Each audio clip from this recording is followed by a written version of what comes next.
Oke, kita mulai ya. Kalau kita ngomongin Cianjur, mungkin yang kebayang adalah kota yang sejuk dan ramah. Tapi, di balik itu semua, ternyata ada sebuah dunia lain yang tersembunyi, yaitu fenomena kawin kontrak. Ini bukan sekedar pernikahan, tapi sebuah sistem yang gelap, terorganisir, dan penuh rahasia. Hari ini, kita akan coba bedah semuanya, satu persatu. Ini hidup wanita, si kupu-kupu malam, bekerja, bertaruh seluruh jiwa raga. Coba deh dengerin kutipan ini, dalam banget kan? Kalimat ini benar-benar menangkap inti dari cerita yang akan kita bahas. Ini bukan cuma soal transaksi, tapi soal pertaruhan hidup, pertaruhan jiwa dan raga.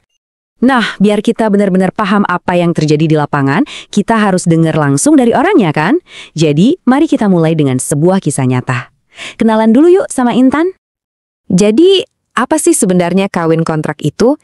Intinya sih, ini pernikahan sementara yang dibayar.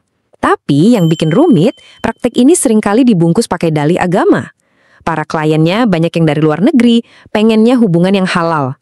Nah, sistem inilah yang menyediakan topeng kesucian itu untuk mereka. 7,5 juta rupiah.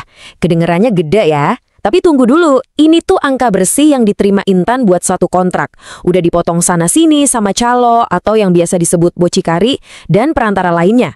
Angka ini nunjukin satu hal penting. Ini bukan lagi soal individu, tapi udah jadi semacam ekosistem ekonomi sendiri. Oke, sekarang kita tinggalin dulu cerita personal Intan. Kita coba zoom out sedikit. Kita lihat gambaran besarnya.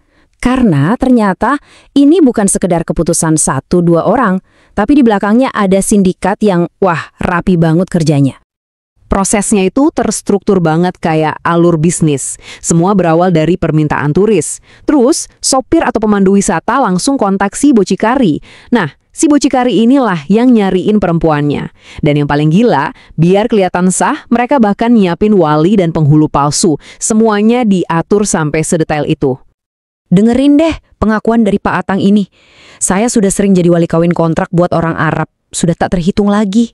Bayangin, seorang tukang ojek yang jadi wali bayaran sampai udah nggak bisa ngitung berapa kali dia melakukannya. Ini bukti kalau praktek ini tuh udah mendarah daging di sebagian komunitas. Dan sindikat ini nggak diam di tempat loh. Mereka terus berevolusi. Kalau dulu para perempuan harus baris buat dipilih langsung, sekarang jauh lebih canggih. Pemesanan bisa lewat telepon pakai kriteria tertentu. Bahkan, ada dugaan oknum-oknum aparat yang ikut main, yang ngasih rasa aman. Ini yang bikin jaringannya makin susah disentuh. Di balik semua sistem yang rapi dan uang yang berputar ini, ada harga yang mahal banget yang harus dibayar. Dan harga itu, ya ditanggung sama para perempuan dan anak-anak yang terperangkap di dalamnya. Yuk sekarang kita lihat sisi gelap yang sesungguhnya dari kawin kontrak. Kita balik lagi ke kesaksiannya Intan. Dia ngaku, saya mengalami kekerasan 2 kali, dia punya kelainan, parah, terutama dalam konteks seksual. Pengakuan ini jadi pengingat yang menyakitkan banget tentang betapa rentannya posisi mereka.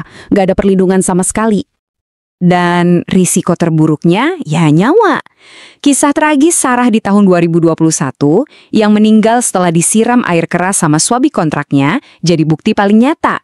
Praktek ini bisa berujung fatal. Ini bukan lagi soal eksploitasi. Ini udah soal hidup dan mati.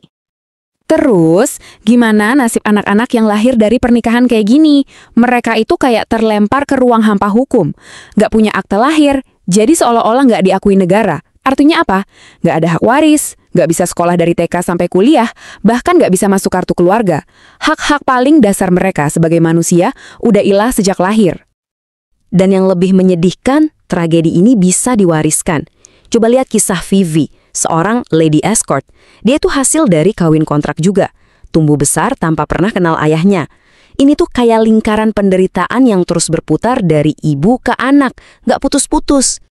Tapi, di tengah semua cerita kelam ini, mulai ada secercah harapan. Ada perlawanan. Pemerintah dan masyarakat akhirnya nggak tinggal diam. Mereka mulai bergerak bareng buat memberantas praktek ini.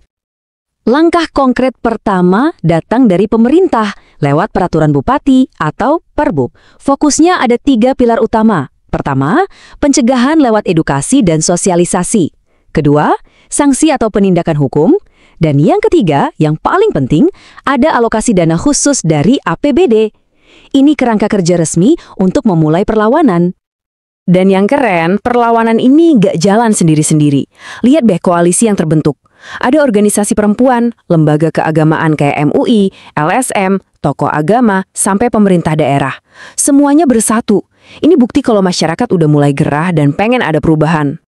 Meskipun perlawanan udah dimulai, perjuangannya ini masih panjang banget, masih jauh dari kata selesai.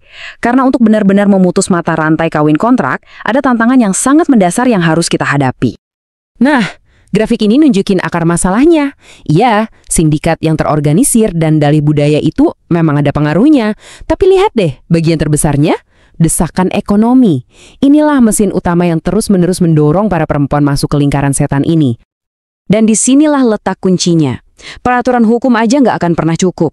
Para ahli setuju, tanpa adanya alternatif ekonomi yang nyata, tanpa program pemberdayaan buat para perempuan ini, mereka akan terus terpaksa memilih jalan ini. Simpelnya, larangan hukum nggak bisa ngalahin perut yang lapar. Karena itulah, para aktivis sekarang nggak berhenti. Mereka mendorong langkah selanjutnya, menuntut adanya peraturan daerah atau perda. Kenapa? Karena perda punya kekuatan hukum yang jauh lebih mengikat untuk melindungi para korban. Perjuangan ini masih terus berlanjut. Semua pembahasan kita hari ini membawa kita kembali ke satu pertanyaan yang sangat mendasar. Kalau kemiskinan adalah akarnya, apakah hukum saja bisa benar-benar menghentikan eksploitasi? Ini pertanyaan besar yang mungkin jawabannya harus kita cari bersama. Terima kasih sudah menyimak.